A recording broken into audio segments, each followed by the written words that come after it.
Hello বন্ধুরা, আমার মা আজকে চটপটি রান্না করেছে। আমরা প্রথমে চটপটি ঢেলে বুট দিয়ে দেব। বুট দিয়ে আমরা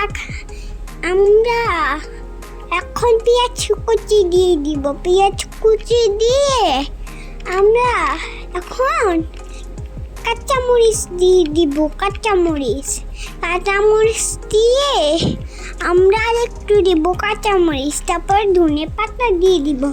ধনে পাতা দেওয়ার পর আমরা এখন তেঁতুলটা ঢেলে দিব।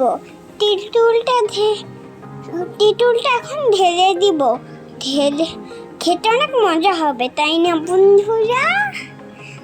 লাইক করে দিও। তোমরা কি চটপটি খেলে পছন্দ করো?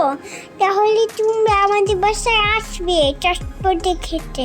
লাইক করে দিও, সাবস্ক্রাইব করে দিও, ফলো করে দিও। Bye bye.